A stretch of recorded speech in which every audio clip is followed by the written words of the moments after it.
Hey there! We are going to talk today about wood burning large letters. Now these letters, to give you some scale, are about 1.5 inches wide and probably 2 inches tall.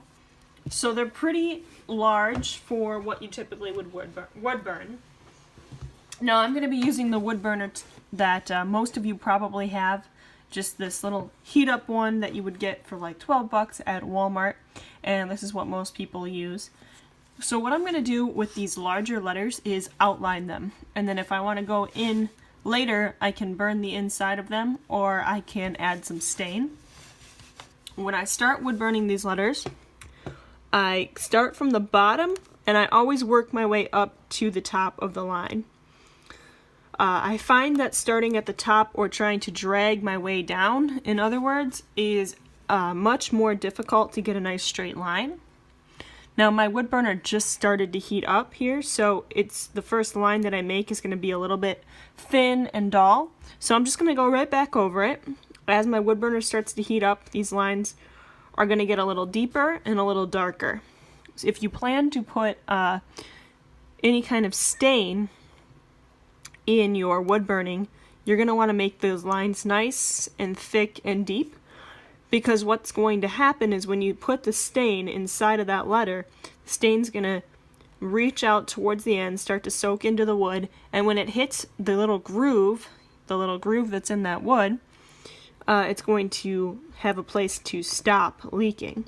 If you can imagine like a valley, you know, like this creates a little bit of a dam.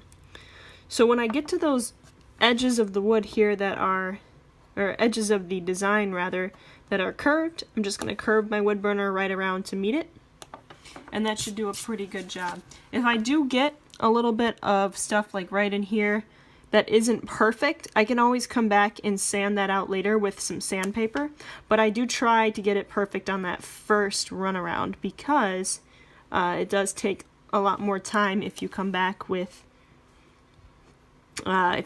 sandpaper later and try to redo that. So I'm just going to hit those larger lines that are nice and straight right here, go from the bottom to the top, and then once you get up to the top, you can kind of come back down. That second stroke, once you've got that line in the wood, is going to be nice and straight. Okay, now I've got a curved one, so again I'm just going to start at the bottom, and I'm just going to follow that pencil line, curve it right around. I find that when I write my pencil lines, make them perfect instead of using those pencil lines as kind of a guide and then thinking that I'll eyeball the wood burning later, that usually ends up messy. So I try to make those pencil lines perfect, exactly where I want them, and then I'll go from there. So I finished up the lines that are vertical, so I can start to turn this wood. Now what I like to do is turn the wood so that any lines I make from here on out, I've lined up my wood burner so that I'm just starting from the bottom and working my way up. Started from the bottom, now we're here. So I just make that line, make it nice and dark. And now if it's part of your design and you want to make a nice light line, you can go really quick, really light like this, and you'll just make a really light line that you can hardly see. If you want to make those deeper, thicker lines, go nice and slow, and you can go over it a couple of different times.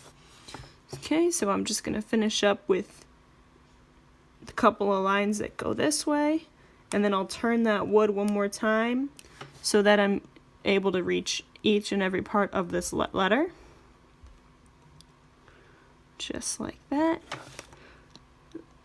Again, I'm trying to just close off all of those lines because I want to have a nice little dip in the wood when the stain hits it.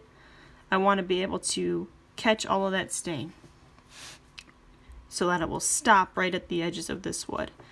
I've made the mistake before where I didn't wood burn down into that wood very deep, and then you've got stain that will leak out the edges, which you can fix pretty easily. That stain does not go in pretty far into the wood.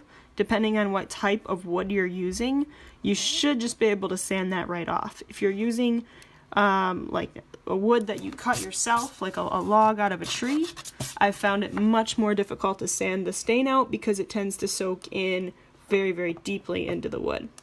If you want to see how deep the stain is going to go into the wood, what you can do is right on the edge of the wood, right here, you can put a little bit of stain on top, and then you can see down the edge here how far it's actually sinking into the wood. Alright, so I'm finishing up that last line on the letter K here. So you can see that each time I've turned the wood so that I'm making a straight line with my wood burner. And now it's ready to stain, and I do have wood burning videos on my channel that are about staining, so go ahead and look for those. And we will see you next time when we are going to talk about making the smaller letters and using a different calligraphy tip where we're actually going to fill those letters in with burning. So that'll be down here, and check for that video in the description as well.